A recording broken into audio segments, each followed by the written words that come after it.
Capítulo 5.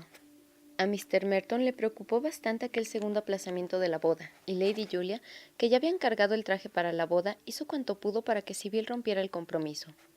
A pesar del cariño de Sibyl por su madre, había entregado ya su vida en manos de Lord Arthur, y nada de lo que Lady Julia pudo decir modificó en absoluto su decisión.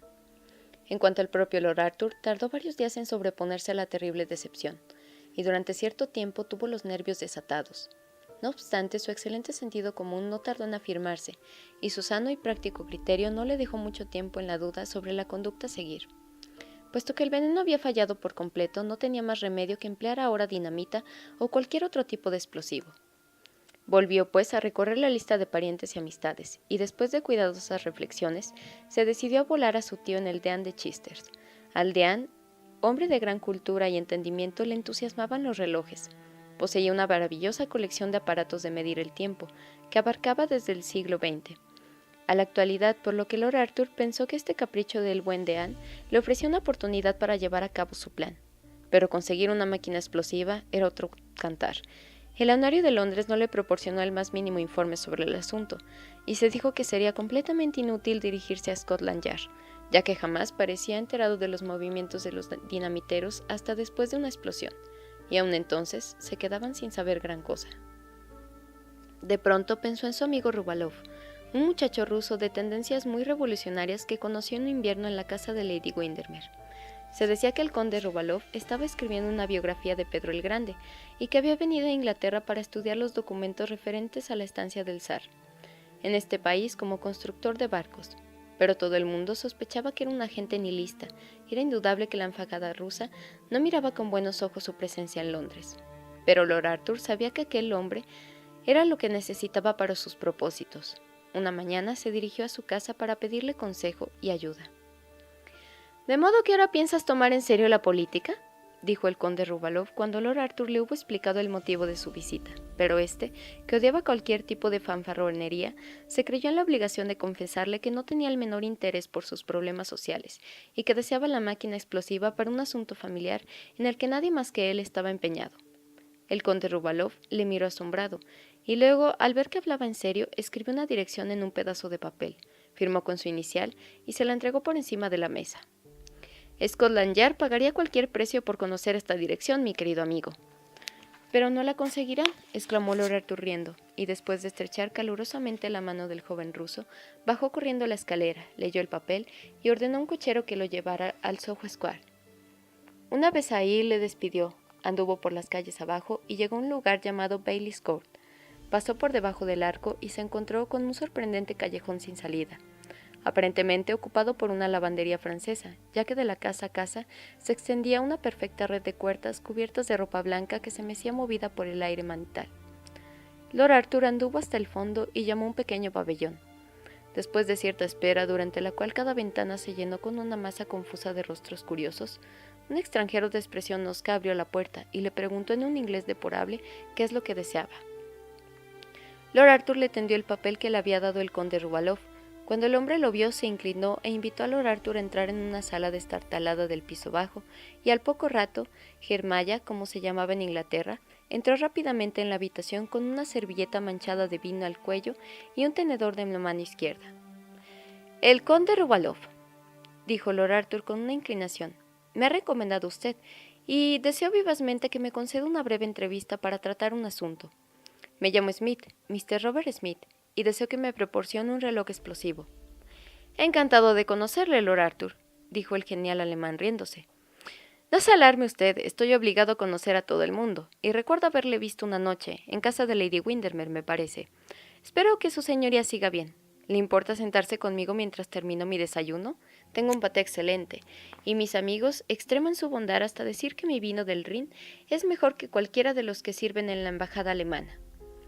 Antes de que Lord Arthur se sobrepusiera a la sorpresa de verse reconocido, se encontró sentado en una habitación del fondo, degustando un delicioso Markov en una flauta de cristal amarillo, marcada con el monograma imperial y departamento amigable con el famoso conspirador. «Los relojes de explosión», explicó Germaya, «no son nada aconsejables para su exportación al extranjero, ya que aun suponiendo que consigan pasar la aduana, el servicio de trenes es tan irregular que suelen estallar antes de llegar a su destino». No obstante, si desea uno para el país, puedo proporcionarle un excelente artículo, garantizándole que el resultado será satisfactorio. ¿Puedo preguntarle a quién va destinado? Si es para la policía o para cualquier persona relacionada con Scotland Yard, temo no poder servirle. Cierto que los detectives ingleses son nuestros mayores enemigos, pero he comprobado siempre que si confiamos en su estupidez, podemos hacer exactamente lo que deseamos. No quisiera hacer daño ni a uno solo de ellos. Le aseguro, afirmó Lord Arthur, que esto no tiene nada que ver con la policía. La verdad, el reloj está destinado al deán de Chester. Vaya, vaya, no tenía la menor idea de que la cuestión religiosa le interesara tanto. Los jóvenes de hoy en día son más bien indiferentes. Me temo que no me ha comprendido, Germaya, dijo Lord Arthur ruborizándose. Confieso que no entiendo nada de teología. ¿Entonces se trata de un asunto puramente personal? Sí, exclusivamente personal. Germaya se encogió de hombros y salió de la habitación, reapareciendo a los pocos minutos con un cartuchito de dinamita y un bonito reloj francés rematado por una figura de bronce dorado representando a la libertad pisando el dragón del despotismo. El rostro de Lord Arthur se iluminó al verlo. «Esto es precisamente lo que deseaba», exclamó. «Ahora dígame, ¿cómo está ya?» «Ah, ese es mi secreto», contestó Germaya, contemplando su invento con bien justificado orgullo. «Dígame solamente cuándo desea que haga explosión y dispondré el mecanismo para esa hora». «Bien, estamos a martes y si pudiera enviarlo enseguida...» «Es imposible. Unos amigos de Moscú me han encargado unos trabajos importantes, pero podría enviarlo mañana». «Oh, hay tiempo de sobra», le tranquilizó Lord Arthur. «Si se recibe mañana por la noche o el jueves por la mañana en cuanto a la explosión, pongamos que tenga lugar el viernes a mediodía precisamente. A esa hora el deán está siempre en casa». «Bien, bien, viernes a mediodía», repitió Germaya, tomando nota en un gran registro abierto sobre una mesa. «Y ahora», dijo Lord Arthur levantándose de su silla, «por favor tenga la bondad de decirme qué le debo». «Oh, es tan poca cosa, Lord Arthur, que le voy a decir el precio del coste. La dinamita vale 7 chelines con 6 peniques, el reloj 3 libras con 10 chelines, y los potes unos 5 chelines. Me complace servir a un amigo como el conde Rubalov». «Pero, ¿y su trabajo, Germaya?» «Va, eso no es nada. Es una diversión para mí. Yo no trabajo por dinero. Vivo exclusivamente para mi arte».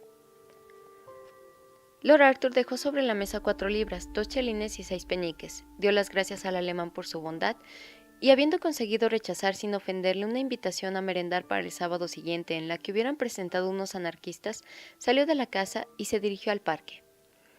Los 2 días siguientes los pasó en un estado de gran excitación, y el viernes a mediodía se instaló en el club en espera de noticias. Durante toda la tarde, el impasible conserje repartió telegramas procedentes de todas las partes del mundo, dando los resultados de las carreras de caballos, los veredictos en los procesos de divorcios, los pronósticos meteorológicos y además, mientras la cita iba dando pesados detalles de la sesión nocturna de la Cámara de los Comunes y un principio de pánico en la bolsa. A las 4 trajeron los periódicos de la tarde y Lord Arthur se encerró en la biblioteca para leerlos. Pero ninguno de ellos contenía la menor alusión a Chester, y Lord Arthur sospechó que el atentado había fracasado. Fue para él un golpe terrible y permaneció un buen rato abatidísimo. Germaya, a quien fue a visitar al día siguiente, se deshizo en complicadas excusas, ofreciéndole a proporcionar otro reloj gratis, o bien una caja de bombas de nitroglicerina a precio de coste. Pero había perdido toda la confianza en los explosivos, y el propio Maya reconoció que hoy en día estaba todo tan adulterado que incluso resultaba difícil conseguir dinamita pura. Sin embargo, el alemán, aún admitiendo que el mecanismo debió de haber sufrido algún desperfecto, confiaba todavía que el reloj estallara, y citaba el ejemplo de un barómetro que envió una vez al gobernador militar de Odessa, el cual, preparado para hacer explosión a los 10 días, tardó 3 meses en dispararse. También era cierto que al estallar solo pulverizó a la camarera, pues el gobernador había salido de la ciudad 6 semanas antes. Pero por lo menos servía para demostrar que la dinamita, en plan de fuerza destructiva, era siempre y cuando estuviera gobernada por un mecanismo, un agente poderoso, aunque poco puntual.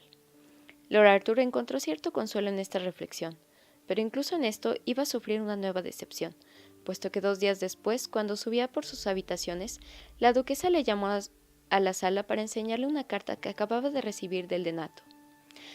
«Las cartas de Jane son encantadoras», dijo la duquesa. «Tienes que leer esta última. Es tan divertida como las novelas que nos manda Moody». Lord Arthur se la quitó de las manos. Decía lo siguiente: 27 de mayo. Queridísima tía, muchas gracias por la franela y el tejido de algodón que me mandaste para el asilo de Dorcas. Estoy completamente de acuerdo contigo en que es una tontería querer lucir prendas bonitas, pero todo el mundo ahora es tan radical y tan falto de sentimientos religiosos que es difícil hacerles comprender que no deben intentar vestirse como las clases superiores. La verdad es que no sé a dónde iremos a parar. Como ha dicho papá infinidad de veces en sus sermones, vivimos en una era de incredulidad. Nos hemos divertido a la mar con un reloj enviado a papá por un admirador desconocido. Llegó de Londres el jueves pasado, en una caja de madera, portes pagados, y papá cree que debe de haberle sido remitido por algún lector de su magnífico sermón. ¿Puede confundirse libertinaje con libertad? Pues el reloj estaba rematado por la figura de mujer tocada de gorro frigio. No le encuentro nada favorecedor, pero papá dijo que es una prenda histórica, así que me figuro que está bien. Parker deshizo el paquete y papá lo colocó sobre la chimenea de la biblioteca.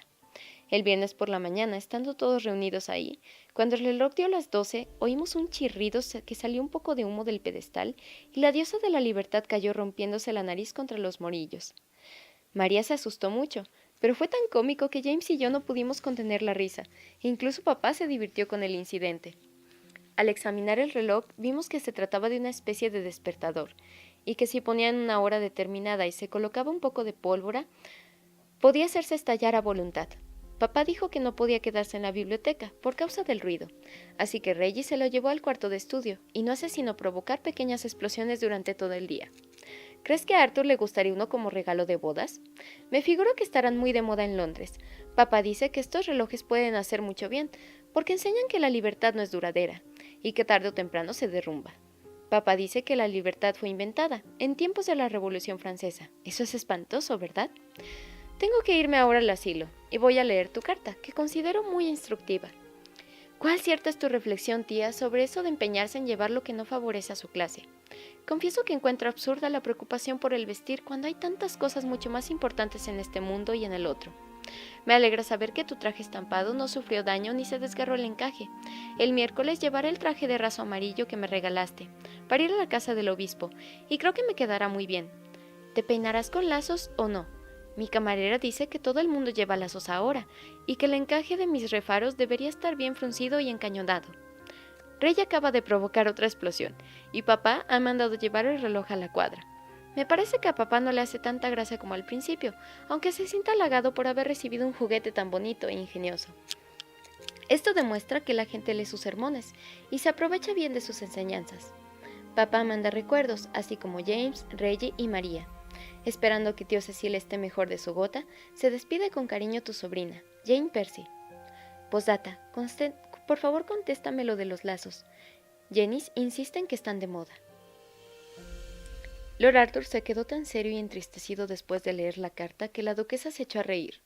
«Pero Arthur», exclamó, «no volveré a enseñarte una carta de jovencita. ¿Qué quieres que le diga del reloj? Lo encuentro un invento formidable. Creo que me gustaría tener uno». «No me hace ninguna gracia», dijo Lord Arthur con tristeza, y después de besar a su madre, salió de la estancia. Al llegar arriba, se echó sobre un sofá y sus ojos se llenaron de lágrimas. Había hecho cuanto pudo para cometer el crimen, pero había fracasado en ambas ocasiones, aunque no por su culpa. Intentó cumplir con su deber, pero parecía que el propio destino le traicionaba. Le oprimía la sensación de esterilidad de sus buenas intenciones y la futilidad de su esfuerzo por portarse bien. Tal vez fuera mejor romper de una vez el compromiso. Sibyl sufriría, por supuesto, pero el sufrimiento no estaría relacionado a un carácter tan noble como el suyo. En cuanto a él, ¿qué importaba? Siempre hay una guerra u otra donde un hombre puede morir, o una causa por la cual dar su vida, y puesto que la vida no le reservaba ningún placer, no le asustaba la muerte, que el destino trazara su camino. Él no haría nada por ayudarle. A las 7:30 se vistió y se fue al club. Su hermano estaba ahí con un grupo de jóvenes y no tuvo más remedio que quedarse a cenar con ellos. Su conversación frívola y sus chistes insolentes no le interesaban, y tan pronto sirvieron el café se despidió inventando un compromiso para justificar su marcha. Al salir del club, el portero le entregó una carta. Era de Germaya, invitándole la noche siguiente a ver un paraguas explosivo que estallaba al abrirse. Era la última palabra en inventos y acababa de llegar de Ginebra. Rompió la carta en pedacitos. Estaba decidido a no probar nada más. Emprendió un paseo por los muelles del Támesis y luego permaneció unas horas sentados a orilla del río. La luna miraba por entre una cortina de nubes rojizas, como un ojo de león, e innumerables estrellas centellaban en una gran bóveda celeste. De vez en cuando una barcaza se mecía corriente abajo, llevada por la marea, y las señales del ferrocarril cambiaban de verde a rojo, según pasaban los trenes. A las 2 se puso en pie y anduvo despacio en dirección a Backfish. Qué real le parecía todo, cuán parecido una extraña pesadilla. Al otro lado del río, las cosas parecían surgir de las tinieblas. Parecía como si el mundo hubiera sido forjado de nuevo con plata y sombras. La enorme cúpula de San Pablo sobresalía como una burbuja en la oscuridad. Al acercarse al obelisco de Cleopatra, vio un hombre asomado al paradero, y cuando estuvo a su altura, el hombre levantó la cabeza, y la luz del faro de gas le dio de lleno en la cara. Era Mr. Podles, el quiromántico. El rostro canoso, la papada fofa, las gafas de montura de oro, la sonrisa enfermiza y los labios grandes eran inconfundibles. Lord Arthur se detuvo. Tuvo una idea genial y se le acercó silenciosamente. En menos de nada agarró a Mr. Podles por las piernas y lo tiró al Támesis. Se oyó una palabrota, un chapoteo y nada más. Lord Arthur miró con ansiedad la superficie, pero no pudo ver nada más que la chistera del quiromántico que giraba en un remolino de agua iluminada por la luna. Un momento más tarde, también se hundió el sombrero, y no quedó rastro visible de Mr. Podles. En un momento dado creyó ver la chaparrada silueta alargando la mano hacia la escalerilla, y una terrible sensación de fracaso le embargó. Pero luego resultó ser solamente una sombra, y cuando la luna salió brillando tras unas nubes, se desvaneció. Por fin creyó haber podido cumplir el mandato del destino. Exhaló un profundo suspiro de alivio y el nombre de Sibyl escapó de sus labios. —¿Se le ha caído algo, señor? —dijo de pronto una voz a su espalda. Se volvió y vio a un policía con su linterna sorda. —Nada que valga la pena, sargento —contestó sonriendo, y llamando a un coche para que le llevara de vuelta a casa. Durante los días siguientes se debatió entre la esperanza y el temor. Hubo veces en las que casi esperó ver entrar a Mr. Podles, y otras en las que se dijo que la fortuna no podría ser tan injusta con él. Fue por 2 veces a casa del quiromántico, pero no pudo decidirse a tocar el timbre. Deseaba ansiosamente la seguridad y la temía al mismo tiempo. Y por fin lo supo. Estaba sentado en el salón de fumadores del club, tomando el té, escuchando con resignación las explicaciones de su hermano sobre la última atracción del Gaiety, cuando entró un camarero con los periódicos. Tomó el James y estaba hojeando distraídamente cuando sus ojos tropezaron con este extraño título. Suicidio de un quiromántico. Palideció de emoción y empezó a leer. La nota estaba redactada como sigue. Ayer a las 7 de la mañana apareció en la playa de Greenwich, frente al Chivotel, el cuerpo de Mr. Sedmund Podles, el famoso quiromántico. El desgraciado había desaparecido hace unos días, y en los círculos quirománticos sentían considerablemente inquietud por su paradero. Se supone que se suicidó impulsado por un momento de trastorno mental, producido sin duda por un exceso de trabajo, y el forense ha emitido esta tarde el veredicto de conformidad. Mr. Podles acababa de terminar un complicado tratado sobre la mano humana, que será publicado en breve, y que indudablemente despertará mucho interés. El difunto contaba 65 años y al parecer carecía de familia. Lord Arthur salió corriendo del club con el periódico todavía en la mano, ante el asombro del portero, que trató inútilmente de detenerlo y se dirigió directamente a casa de los Merlon. Sibyl le vio desde la ventana y algo pareció decirle que era portador de buenas noticias. Bajó a su encuentro y al ver su expresión comprendió que todo estaba arreglado.